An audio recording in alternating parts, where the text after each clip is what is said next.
Good morning students, I welcome you all for the online class of economics. Today we will be going to start a new chapter, production function and returns to a factor.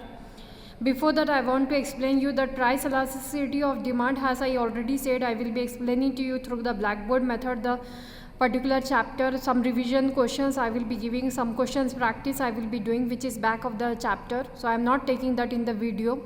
Now I am going to start a new chapter, that is the production function and returns to a factor. This chapter is all about the production, how the production is done. Definitely production is done by the producer.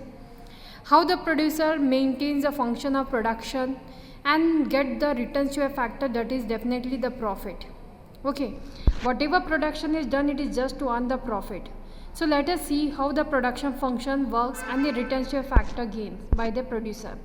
Very first, the concept of production function. When we go, the production function, see here students, it says that output needs input and that is the land, labor, capital. Because see here, when we will doing any production, first of all some area will be required, definitely the building will be required, further land is needed, then labor, definitely for our doing the work employees are needed, and that's equals to labor.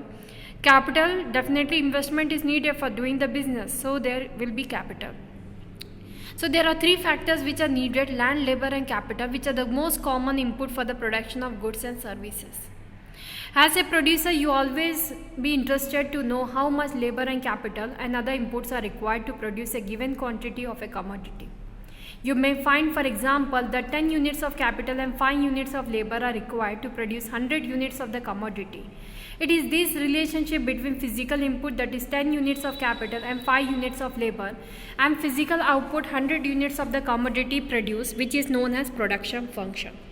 Production function thus studies the functional relationship between physical input and physical output of a commodity. It is purely a technical relationship between material output on the one hand and material input in the second hand. Usually it is expressed in terms of the following equation: Qx equals to F factor labor and capital K. It says that quantity of X, production of commodity X, depends on some of the factor, that is mainly on two factors it is dependent. One is labor L, variable, and capital K. So see here student, any production we want to do, the very important two factors which is needed, one is labor L and capital K. So here two factors we are taking and checking, in which one is fixed and one is variable. What is variable now? The question. The variable factor is the labor. As per our requirement we can increase, as per our requirement we can decrease the number of labor.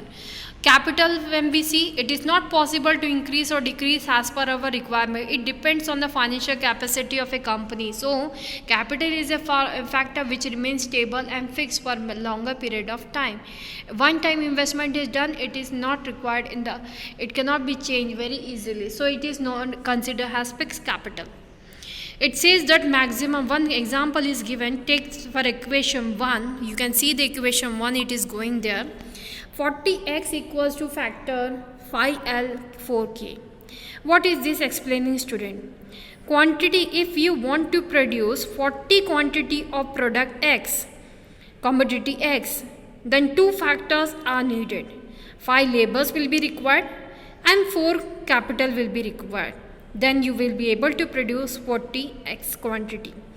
If for example, if you want to increase this 40 quantity to 5 quantity more, 45 quantity of X, how could we produce? Then again two factors, some changes is needed. Which factor you can change? You can change capital, not the labor.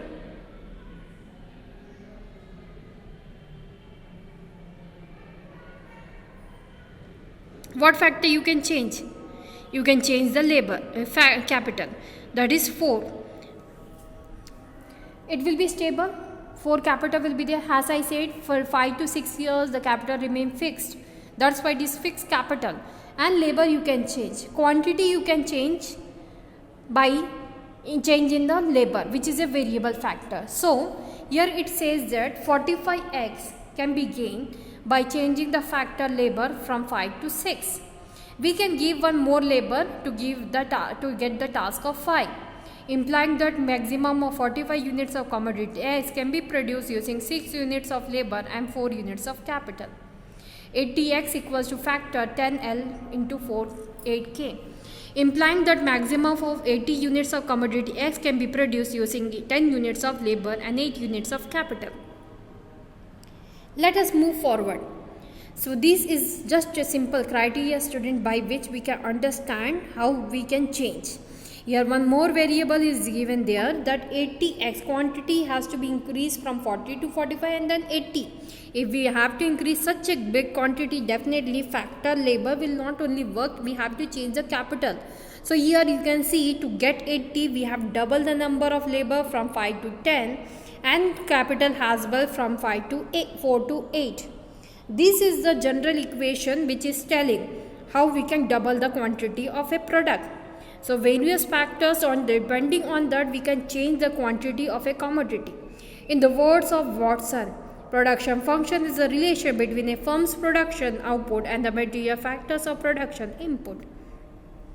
It is important to note that production function does not establish any economic relation between input and output. It only establishes a technical relationship between inputs and output. It is just a technique which we are employing to see the given changes.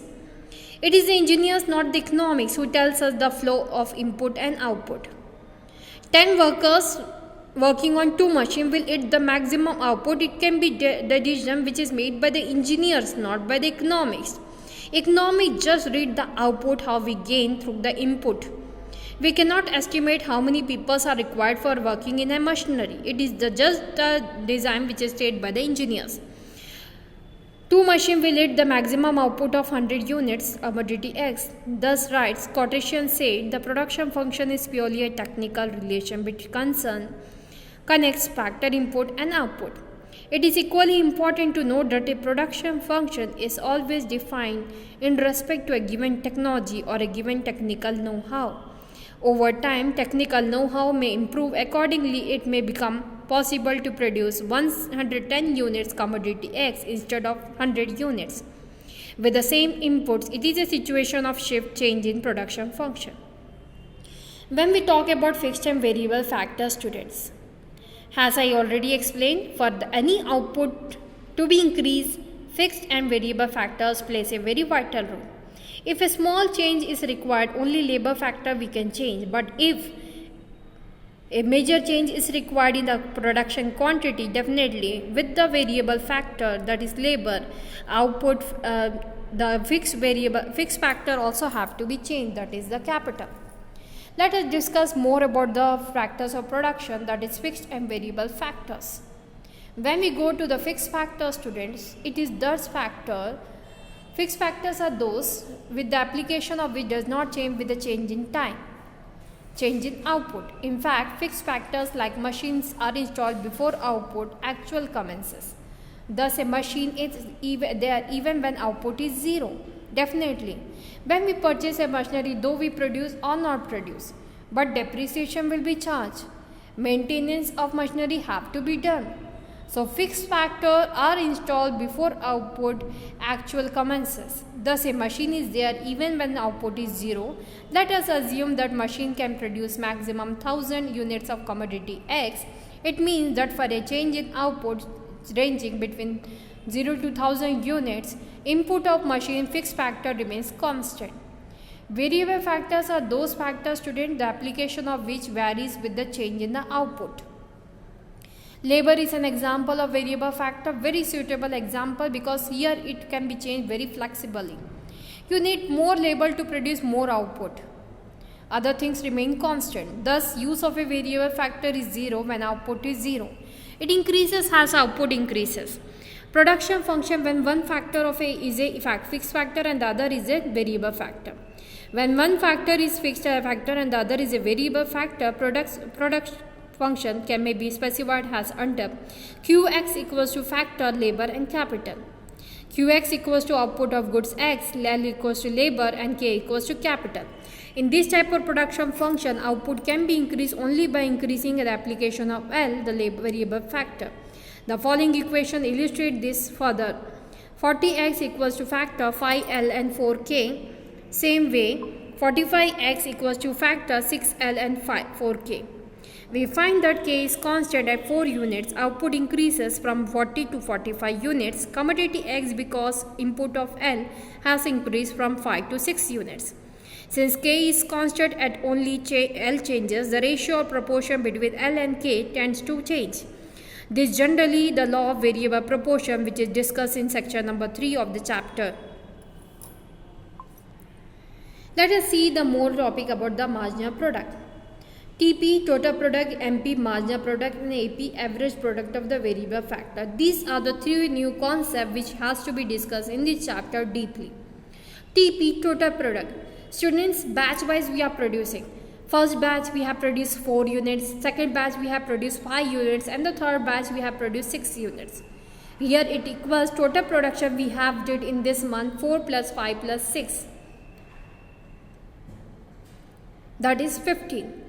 So total product is the sum total of output produced by all the units of variable factor along with the capital fixed factor.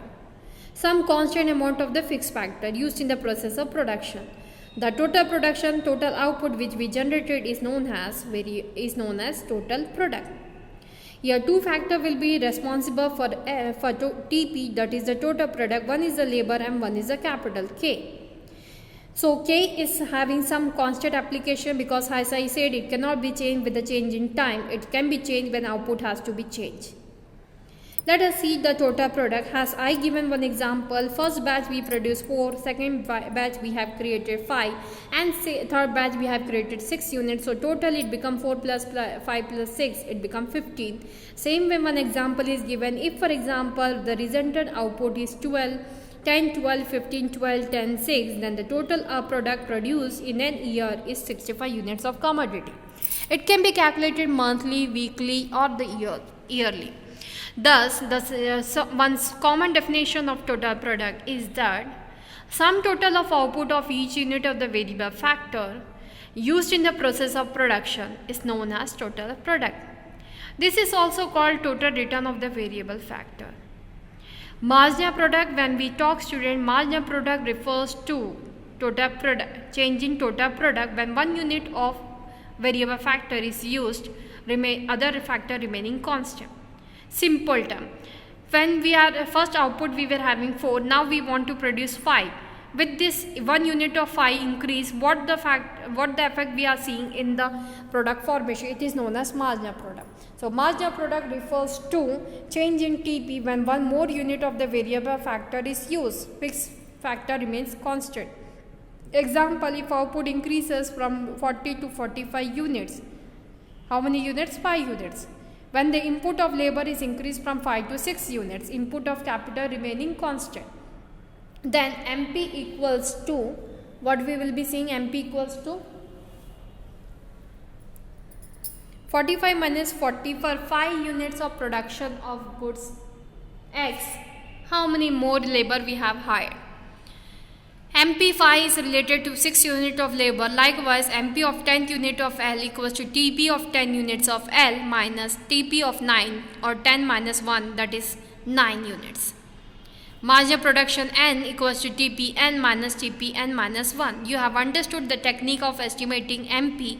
You should also understand the fact that by adding up MP of all the units of a variable factor, we get total product.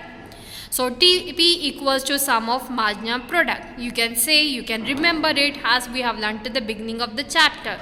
If we want to get the marginal product, definitely what we can do, you can sum of all the marginal product, you will get the total product. So MP refers to change in total production when one more unit of the variable factor is used, fixed factor remaining constant.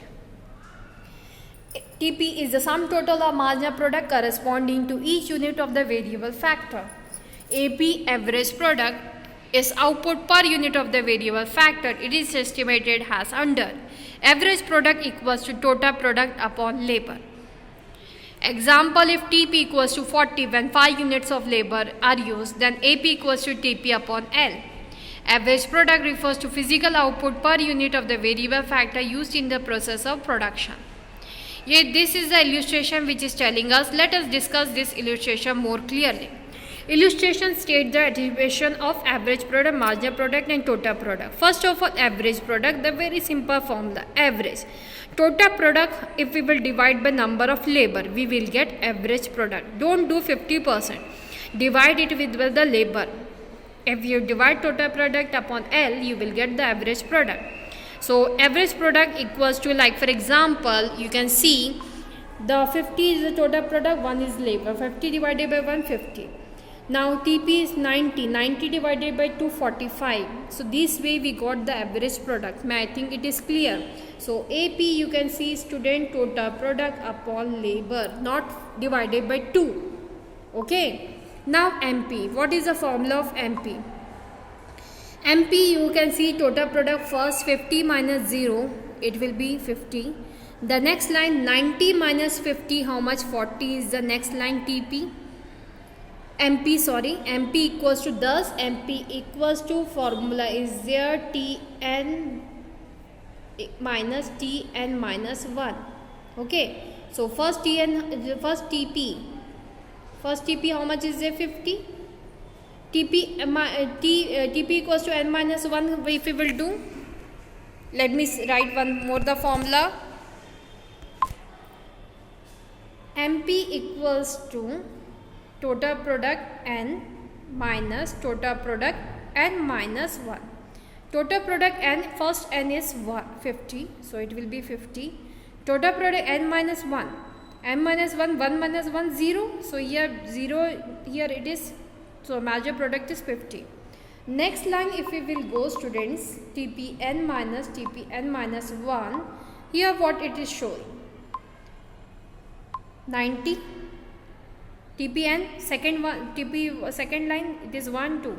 So next TP is 2. Here TPn minus 1, 2 minus 1, it is 1. In the first line TP how much is there? 50. So 1 place 50. 90 minus 50 equals to 40. Have you understood? What is n? The line in which we are reading the particular data, it is n. First line n is 50, second line n is 90, third line n is 120. So that is the n. I think it is clear. Though this is the way how we can calculate TP, AP and MP. For today's class, practice this tabular data, take out and calculate each and everything what we have learned. First of all, write the material thing what we have learned about total product, average product and marginal product. Then do this calculation. That much for today's class. Thank you and have a nice day.